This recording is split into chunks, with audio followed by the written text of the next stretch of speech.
Il est 20h à Bassoundia, madame, monsieur, bonsoir et bienvenue au journal de ce 7 janvier 2021 sur Reflet d'Afrique Télévision. Voici quelques titres qui seront développés dans un instant. De nombreux Camerounais se sont mobilisés depuis le 4 janvier dernier sur les réseaux sociaux pour adhérer massivement au mouvement Je veux Massieni. Nous en parlons dans un instant. De 131e en 2019 à la 134e place en 2020, le Cameroun poursuit sa longue marche en arrière en matière de liberté de la presse et ce, dans un environnement marqué par une multitude de façades. 4 morts et 52 arrestations, c'est le bilan de la violente intrusion des partisans pro-Trump le 6 janvier dernier au Capitole à Washington DC. Madame, monsieur, voilà pour les titres, les détails c'est dans un instant.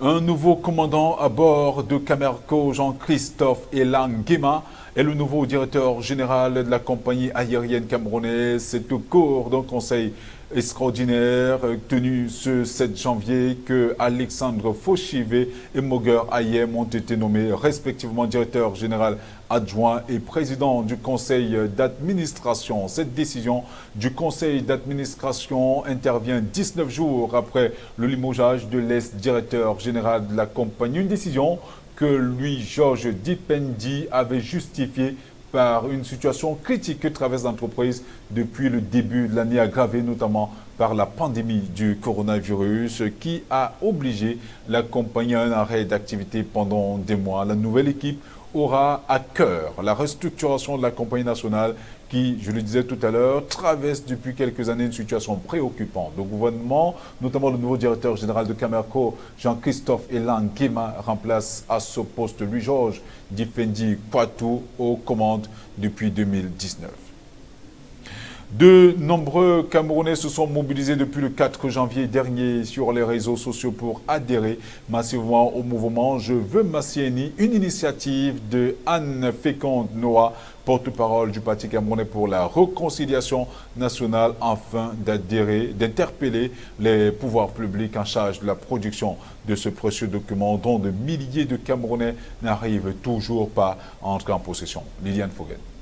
Cette pièce est devenue un véritable trésor au Cameroun. Pour l'obtenir, c'est un parcours de combattant. Le nombre de Camerounais sans carte nationale d'identité ne cesse d'augmenter au fil des jours. Les délais de livraison sont devenus interminables. Des milliers de Camerounais l'attendent 2 ou 3 ans, voire plus. Pourtant, la validité de ce précieux sésame est de 10 ans. À cet effet, plusieurs Camerounais se sont mobilisés sur les réseaux sociaux pour exprimer leur ras-le-bol et dénoncer cette situation lamentable. Depuis le 4 janvier dernier, les hashtags Je veux Massieni ou encore I want my IDC en anglais ont envahi la toile. Une initiative de Anne Féconde Noah, porte-parole de Cabralibi, président du Parti camerounais pour la réconciliation. À côté de ces hashtags, une affiche a été créée avec pour message « Élevons nos voix pour cette cause citoyenne ». Elle déclare qu'en sa qualité d'actrice politique et sur le chemin de ses enquêtes, 305 157 cartes nationales d'identité sont en attente de production, 8 000 en cours de traitement et de nombreuses autres en étude pour double ou usurpation d'identité entre autres. Mais à qui demanderait-on d'être patriote, de collaborer avec les institutions pour la sécurité et l'intégrité de ce pays si on ne peut pas s'identifier? Comment aller remplir notre devoir de citoyens en s'inscrivant sur les listes électorales si on n'est pas identifié? Comment participer à l'émergence du Cameroun si la plupart des citoyens sont munis des récépissés au lieu d'une carte nationale d'identité? L'honorable Roland Ngo ici avait donc saisi le délégué général à la sûreté nationale par voie de correspondance avec des propositions documentées pour pallier à ce problème. On pourrait par ailleurs dire que le message est arrivé à bon port. Le mardi 5 janvier 2021, la police nationale camerounaise avait informé les citoyens sur la disponibilité des cartes d'identité dans les différents commissariats du pays en attente du retrait. Mais le porte-parole du parti PCRN n'est toujours pas satisfait et réitère que le seul but et unique enjeu de la campagne Je veux Massieni, c'est de faire entendre de façon coordonnée les voix de ses compatriotes qui ne peuvent ni postuler, ni s'inscrire sur les listes électorales, ni faire des transactions bancaires et bien d'autres. Ainsi, elle demande aux compatriotes de la chaîne de production de la CNI de résoudre la problématique de la production au lieu de la contourner en permettant celle-ci du retrait des cadres en avant. Affaire à suivre.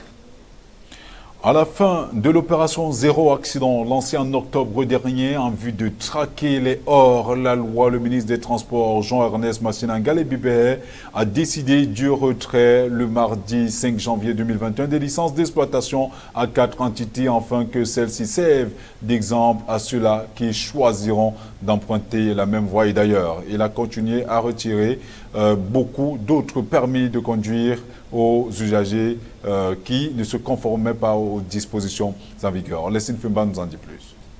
Le ministre des Transports, sur la base des 937 morts causés par la route en 2019, avait décidé d'aller en guerre contre cette cause irréfutable de la mortalité au Cameroun. Il avait alors lancé l'opération Zéro Accident, visant ainsi à réduire durablement la cause des accidents routiers au Cameroun. Cette opération, subdivisée en 2 phases, devait aller du 5 octobre au 29 novembre 2020 pour la première phase, dont l'objectif était de couvrir la période des rentrées scolaires, et du 30 novembre 2020 au 31 janvier 2021, ciblant les périodes de fin d'année. L'opération, qui s'est déployée dans les 10 régions et placée sous la coordination des gouverneurs des régions, a-t-elle véritablement changé quelque chose sur nos axes routiers? L'on serait tenté de dire non, au regard de tous les accidents enregistrés sur l'étendue du territoire national pendant la fin d'année 2020. C'est comme pour sonner la fin de la récréation que le ministre Jean-Ernest Massina Ngalé Bibé a décidé du retrait mardi dernier des licences d'exploitation à 4 entités traquées au thème des opérations de contrôle routière lancées en octobre dernier. Le ministre des Transports, qui ne badine pas avec la sécurité routière, en agissant ainsi, veut impérativement rétablir l'ordre et discipliner tous les acteurs de son secteur qui prêchent par le faux depuis un moment. Il vient de servir contre les détenteurs de fausses vignettes de visée technique en activité sur l'ex-Lou Douala Yaoundé.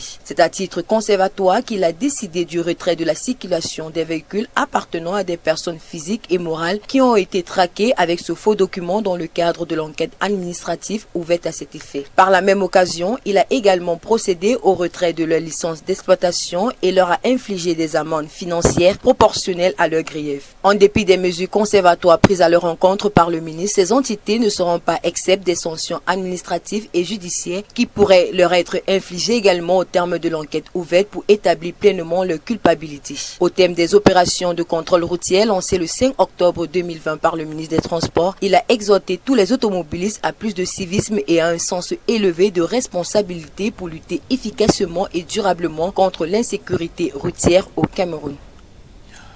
Le centre d'hémodialyse de Bamenda dans la région du Nord-Ouest a reçu enfin hier mercredi les 8 générateurs promis par le ministre de la Santé publique, le docteur Manaouda Malachi.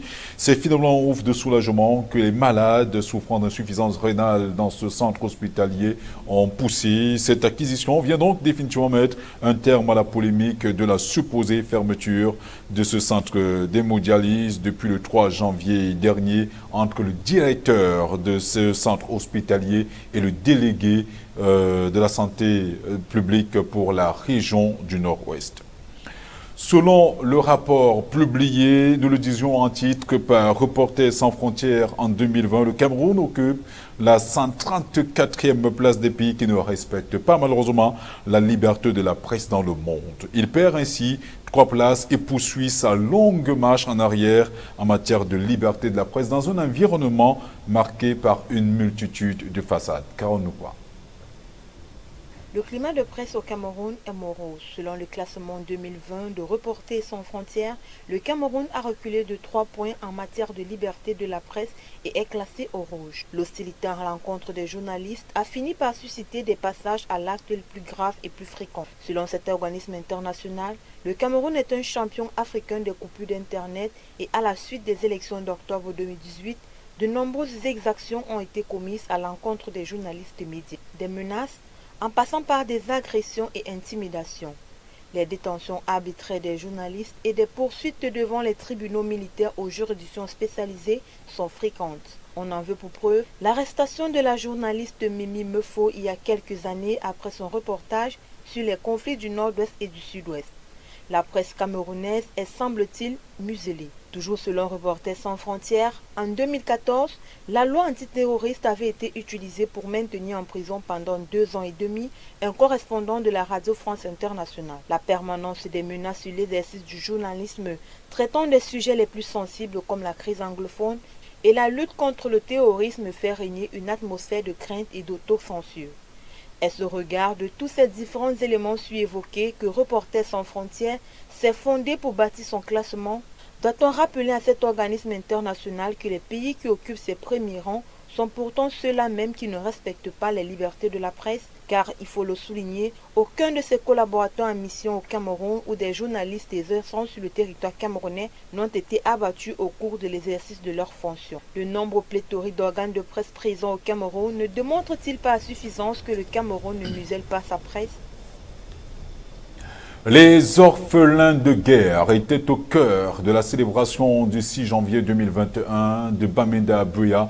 En passant par Maroua et Bertois, la communauté camerounaise s'est penchée sur ces enfants qui ont perdu leurs parents du fait de l'égocentrisme des hommes. Liliane Foguen revient sur cette célébration qui a marqué les cœurs et les esprits.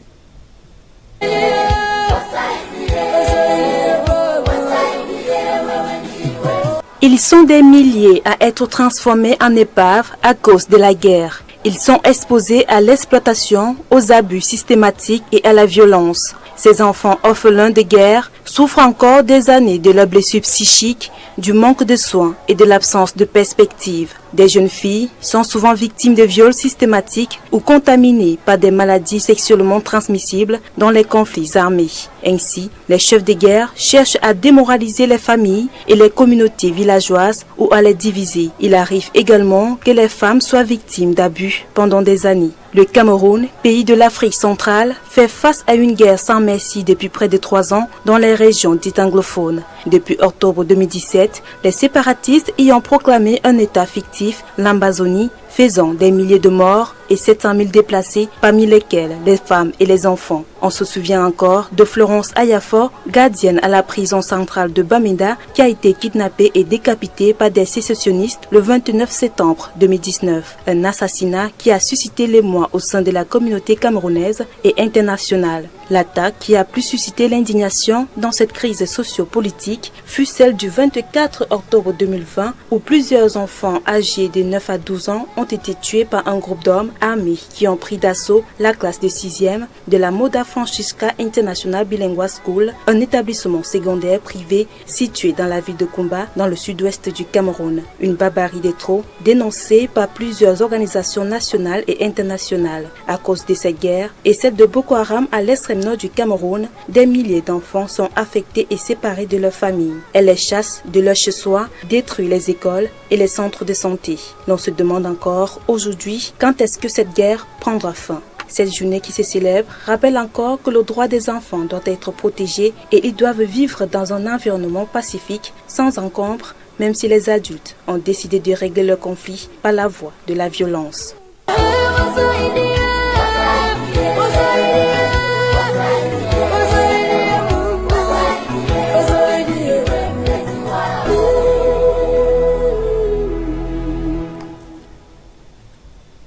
Très difficile quand même. Quand on regarde ces images, on se rappelle de Florian qui a malheureusement été tué dans des circonstances assez atroces et jusqu'à présent, certains de ces assassins continuent à courir.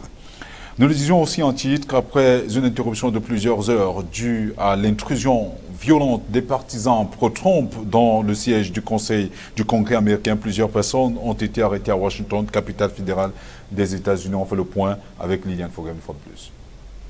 Après le chaos, un premier bilan. 4 personnes sont mortes et 52 personnes ont été arrêtées à Washington, la capitale fédérale des États-Unis. Une annonce faite hier mercredi 6 janvier par la police après l'envahissement du siège du Congrès américain par des partisans de Donald Trump pour empêcher les parlementaires de certifier la victoire de Joe Biden. Au cours d'une conférence de presse, le chef de la police de Washington a fait savoir que 47 des 52 arrestations étaient en lien avec des violations du couvre-feu imposé dans la ville à partir de 18h par la maire Muriel Bowser en réponse aux troubles. Il a également révélé que 3 autres personnes sont mortes à cause d'urgences médicales et 14 policiers ont été blessés, dont 2 sont toujours hospitalisés. Il est toutefois vraisemblable que le nombre d'arrestations soit au final plus important. Il reste pour l'instant très réduit en comparaison des plus de 300 personnes qui avaient été arrêtées par la police après les manifestations du 1er juin contre les violences policières et les discriminations raciales après la mort de George Floyd.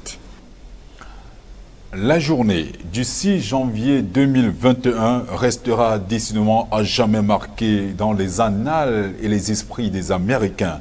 Entre chaufferie et contestation des résultats, la démocratie américaine laisse entrevoir de nombreuses failles au regard des violences observées au Sénat et dans la Chambre des représentants. Carole Nkoua. Jamais la démocratie américaine n'a été au plus bas. Les donneurs de leçons sur la gestion des conflits post-électoraux en Afrique ne parviennent pas eux-mêmes à appliquer leurs précieux conseils. Les scènes inimaginables de l'intérieur du bâtiment qui abrite le Sénat et la Chambre des représentants entacheront à jamais l'histoire de la démocratie américaine. À 2 semaines de la fin de son mandat, Donald Trump a réussi à obtenir par une foule d'émeutiers ce qu'il n'a pas pu obtenir en 2 mois, la suspension de la procédure de certification de la victoire de Joe Biden le 6 janvier dernier. Comment comprendre qu'un pays qui a toujours prêché par le discours de la non-violence en vienne à brutaliser son peuple au point d'en faire des morts? Pourquoi Donald Trump a-t-il du mal à respecter le choix des urnes et qualifier l'élection de Joe Biden à la tête des États-Unis de victoire volée quand on connaît ses sorties virulentes au sujet de certains opposants africains qui avaient eux aussi refusé de respecter la victoire de leurs opposants? La situation qui prévaut aux États-Unis devrait attirer l'attention des chefs d'État africains à ne plus se laisser berner en ce qui concerne la gestion de leur pays par ses dirigeants occidentaux. Car en matière de démocratie, ces derniers devraient venir prendre des leçons chez les dirigeants africains. L'on se souvient d'ailleurs qu'après les élections présidentielles d'octobre 2018 au Cameroun, le président sortant Donald Trump s'était offert le luxe de juger les principes de la démocratie camerounaise.